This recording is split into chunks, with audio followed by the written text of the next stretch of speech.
Hey everyone, I'm back again, and today I have definitely got a message for you guys that has actually been inspired by a new book that I've been listening to, which is called The Resilience Project. It is really brilliant. I highly recommend it to any of you guys who just kind of need that reinvigoration around some of the things that we know about gratitude and its value. But it's a brilliant book by an Australian author, Hugh Van something or other. Sorry, I have no idea. Never heard of him before, but he is absolutely brilliant. And I wanted to talk to you guys today about this particular topic around, to stop being so ignorantly judgmental of other people's challenges. And I want to tell you a bit of a story from this book, and how you can kind of relate it to your own life. It's just a bit of a reminder that I want to give you guys today. And you're going to have to excuse me because I am totally wiped out today. I went up the mountains here in Queensland, near where I live, and taking my amazing auntie on a little bit of an adventure. And we got totally caught in the heaviest downpouring of rain. We were drenched and just totally wiped us out. It was just, we had no umbrella, we had nothing, and we were just like, literally my hair is just dried. This bit's all wet. But and I'm just totally wiped out and drained from it. But so I'm still gonna hit a Facebook Live for you guys and hope that I'm not too drained and I can actually get this message out for you guys. But really, one of the most amazing stories, it's such a heart-touching story, from the Resilience Project, the book. I just downloaded it on Audible after my auntie recommended it to me, and yeah, I've already halfway through the entire book just today, and I started it, and wow, like the stories are incredible and amazing, and but basically there's a couple of different things in this book that have already jumped out to me that I wanted to share with you. So firstly, the author, he depicts his childhood. He's a fellow Aussie living in Melbourne, where I'm from, and he tells his story about his journey in life, and he used to have this really great family connection until his younger sister all of a sudden stopped eating her food. And it seemed like to him, like overnight, their whole family dynamic shifted and changed, and led to the point where his parents were crying at the dinner table. She was so sick, right? And because she wouldn't eat her food. And, he tells the story as this kind of older brother, teenage brother, who's just like, what is she doing? I have no sympathy for her. Why won't she just eat her food and then she'll be okay, right? People who get cancer, they don't get to choose that they can be okay. And she's just not eating food. And if she ate food, she'd be okay, right? And he was incredibly judgmental of her as his younger sister, who he saw as just ruining their family's lives and upsetting his parents, and all because she wouldn't eat food. And he tells his story, and you really can, feel into his experience, and, you can see how you'd be judgmental in that way as well. And it so happened that this went on for years and years and years until she hit the point where she ended up in hospital. And then he finally realized, she's not choosing this. She's not choosing to be in hospital. This is actually serious. She has got this mental illness, right? And it finally clicked with him, and then he was pretty upset about it. And then a few years after that, after, his sister had fully recovered from her anorexia, because that's what she was suffering from, and not wanting to eat and going through a terrible time, getting down to like 34 kilos or something and all this crazy stuff. Years later, his sister had moved overseas and she'd gotten married and she lived her life overseas, and she came home and she said, look, I have something that I want to talk to all of you about. And so they all kind of sat down, and she started to tell them the story about a memory that had popped up for her that from when she was about 3 years old. When, she was playing at her grandparents' house with the brother who was there, who was a bit older, and the grandparents kept telling them, make sure that you're playing outside the window. Don't move out of our sight, right? And she did. She kind of went in the other direction. And just so happened that this random man came into the backyard, pretended like he was their dad's friend, and he sexually molested her as a 3-year-old. And from that point, as a 3-year-old, the terrible things that happened to her, she decided from that point, oh my gosh, like I'm never going to break the rules ever again. I'm going to be so meticulous about what I do, because if I break the rules, something terrible happens to me. And that's why she started getting so pedantic about everything and trying to be so good at school, and so then she got very Nazi-like with her food and her nutrition, and it led to anorexia. And when she was getting diagnosed with this challenge, and all the psychologists that she would talk to, they were like, did anything happen to you when you were a kid? What was your childhood like? And she of course was saying, well, I had a great childhood. And they said, did your dad do anything to you or anything like that? And she said, no, I've got a great dad. Nothing's happened to me. But it didn't happen. She didn't have the memory come back to her until years later when she was an adult. And that's when she was finally able to go, oh my gosh, this is what all the psychologists and everybody I've ever worked with have always been searching for. And I tucked it down so deep, and I was so ashamed, and I really just thought I'd broken the rules, and this is what happens to girls who break the rules, that I went on this whole journey, and that's what created the anorexia for her in the end. And, to the point where, this man had expressed to her, if you tell your parents, like, they're not going to love you anymore, right? And so as a 3-year-old, and all this sort of stuff happening, then the brother telling his side of the story and his journey, it finally all clicked into place, and he had the memory of that time and that day and what happened. He wasn't present for that, but he was playing in front of the window, and that man had kind of approached him, and he didn't go and see whatever he wanted him to show him or whatever, and so he was judging his younger sister for years and years and years, basically telling her, why won't she just eat food? She's ruining all of our lives, until, that finally clicked, and, all the pieces of the story come together. And, this is, an exaggerated story in terms of what we deal with necessarily in our everyday lives. But it just gets you thinking about, how judgmental we can be, ignorantly judgmental of other people and what they do and their behaviors and what they get up to, and how we can see them inflicting their own pain, causing their own suffering. And we can get super judgmental at that, and we can say, hey, they should be doing this thing differently, but we have no idea of the story that they have, the journey and the experience that they've been on, and so I just want everybody can, be judgmental and opinionated. Every single one of us is quick to judge. But at the end of the day, if you can see somebody in some sort of negative or destructive behavior, instead of judging and condemning them, because they're also not stupid, they know right and from wrong. They don't want to be necessarily hurting themselves. They are lost and trapped and unable at that point, or lacking the tools to deal with what they really need to work through emotionally. And, this is just one example of how that can occur and happen. And, it's absolutely heartbreaking, that people have to experience these experiences. But at the end of the day, next time you come across somebody, and you definitely will, who you instantly think, what are they doing that for? Oftentimes, my past self, when I got really into my health and fitness, and I used that as my distraction from, having no purpose, right? I didn't want to deal with that.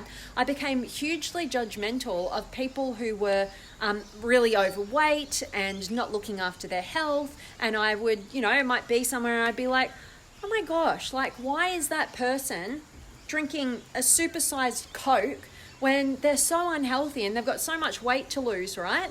But since discovering personal development and getting to work with people on these exact issues, there's always a reason behind what they do. They know it's destructive. They're not stupid, right?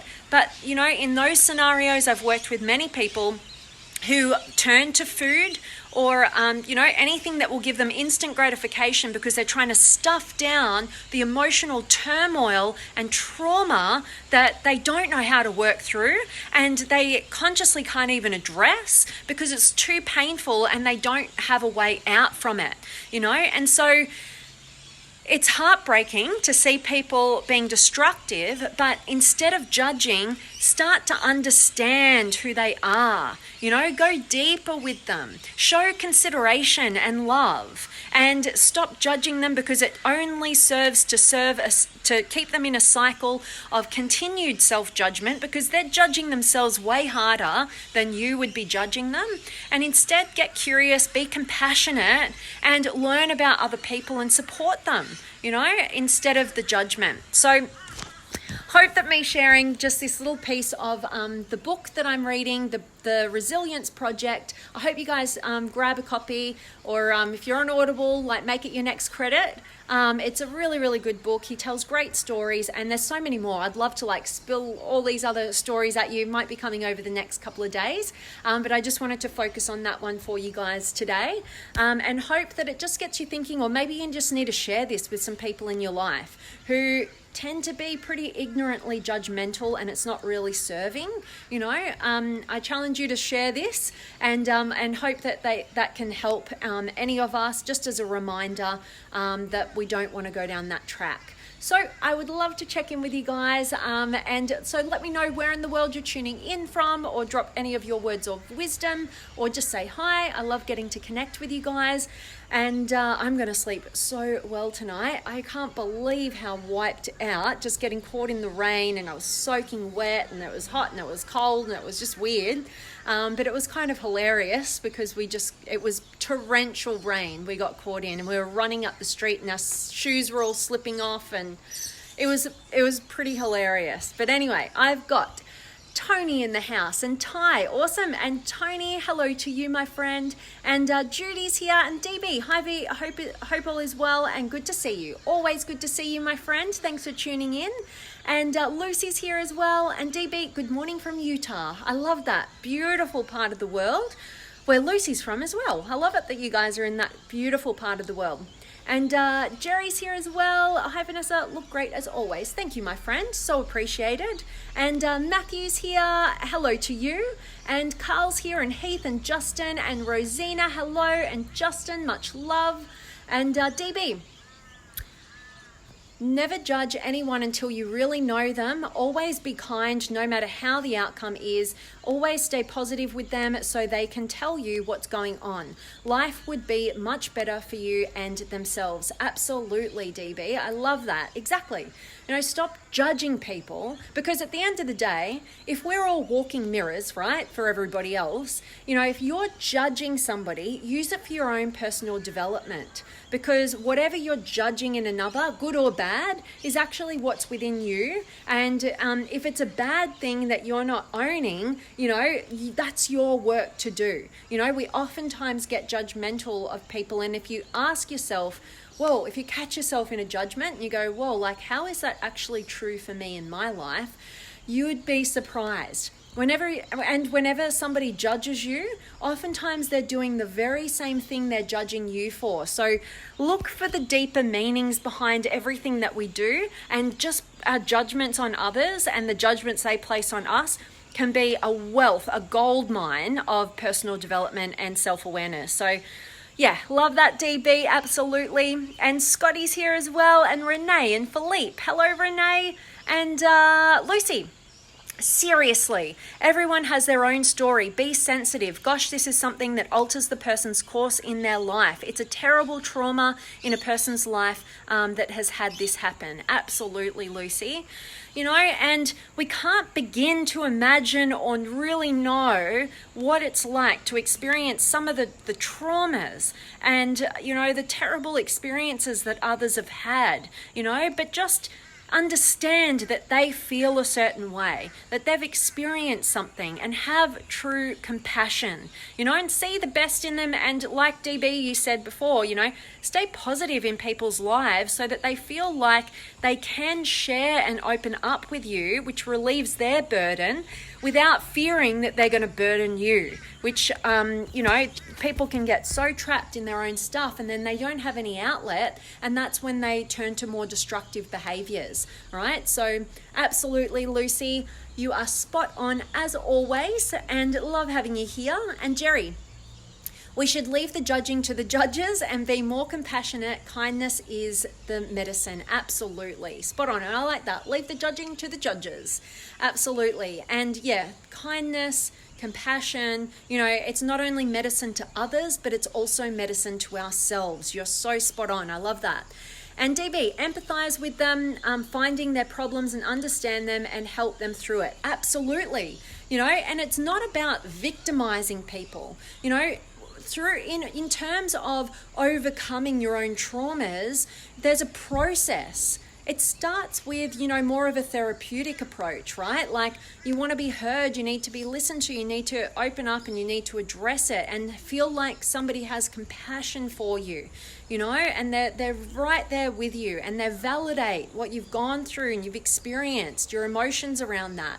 And help you create boundaries and say, yeah, what that person did, if that's the scenario, that is not right, and validate that they, have nothing to be ashamed of, or whatever the circumstance calls for. Then after they process through that, it's about not staying there as a victim, but actually becoming the creator of their life and going, you know what?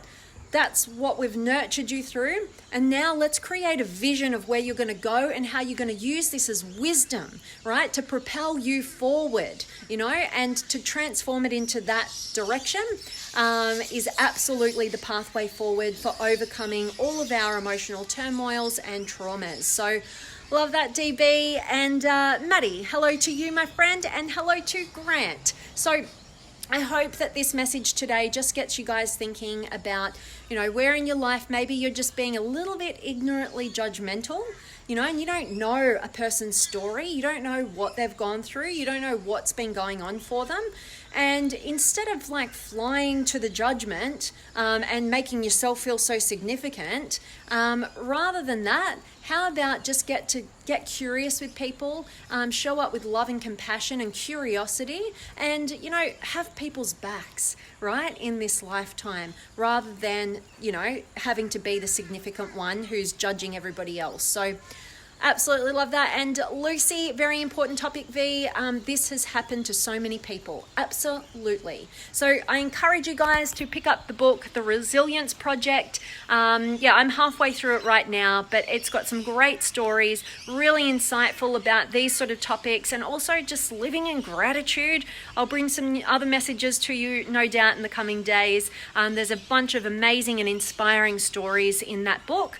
But I'm so grateful to each and every one of you guys who could join me live. You are so appreciated, as always, and I love it when you can join in the conversation and make this a bit more of a co-creation.